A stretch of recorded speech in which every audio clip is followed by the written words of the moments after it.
ఇప్పుడే జీ5 app download చేయండి. చూడండి మీ ఫేవరెట్ టీవీ షోస్ ఎప్పుడైనా ఎక్కడైనా. ఏంటి అలా చూస్తున్నావు? తింటావా? తినటం కాదు, అవకాశం ఉంటే మింగేయాలనిపిస్తుంది. ఏమోయ్, ఆడవాళ్ళకి అందం మీద శ్రద్ధ ఉంటుందని తెలుసు గాని కానీ తింటే పళ్ళు ఎక్కడ అరిగిపోతాయో అని అమాంతం మింగేసేంత శ్రద్ధ ఉంటుందని ఇప్పుడు తెలిసిందో.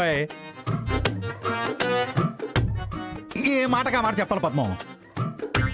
కోడలికి నువ్వు అలా నగలన్నీ ఇచ్చేసావు చూడు, ఆ ఆనందం, ఆ కిక్కే వేరబ్బా.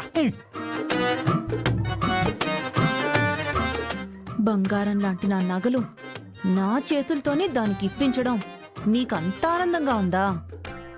ఒంట్లో అవయవం అయినా ఆనందంగా ఇస్తాను కాని బంగారం ఇవ్వను. అలాంటిది నా చేతులతో బంగారాన్ని చెప్తాం మీ పని.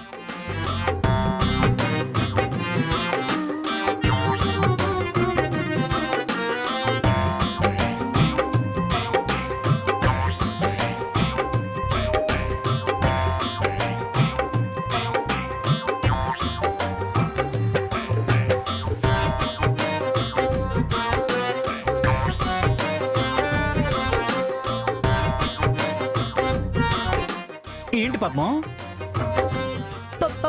పావండి. పావా? ఏది ఏది పామేది?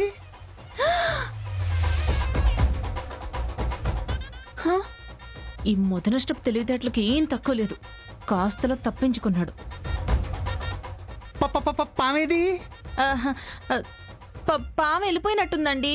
ఓహో, దొంగ పాము. దొంగ మొహానికి ఎన్ని తెలివితేటలో.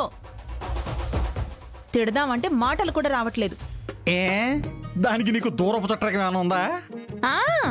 మెళ్ళో వేసుకుని ఉన్నానులేండి. ఏంటి? అదే శివుడు మెళ్ళో వేసుకుని ఉన్నాడు కదా అంటున్నా.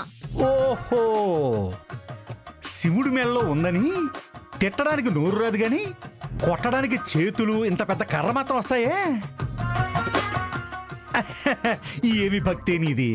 చిచ్చి, మీ మొహం చూడాలంటేనే ఒళ్ళు మండిపోతుంది. నా ముఖమా? అబ్బే కాదండి, పావుని కొట్టలేకపోయింది కదా, ఈ కర్రనంటున్నాను. అనవసరంగా కాళ్ళ మీద కొట్టాను. నెత్తి మీద వేసుంటే పీడ విరగడైపోయొచ్చి. అమ్మ పద్మం, 1,25,000 మందికి డబ్బులు ఇవ్వవు నువ్వు, అలాంటిది అంత బంగారం ఇచ్చాక నువ్వు ఊరుకుంటావని నేనెలా అనుకుంటానే? మొగుణ్ణి కాబట్టి నీ కళ్ళు నా కాళ్ళ మీద పడతాయని నాకు బాగా తెలుసు పద్మం. అందుకే నా జాగ్రత్తలో నేనున్నాను. వెంకట్రావు అంటే అదేనే పిచ్చి పద్మం. జీ5 యాప్ డౌన్లోడ్ చేసి అన్ని ఎపిసోడ్స్ పూర్తి ఉచితంగా చూడండి.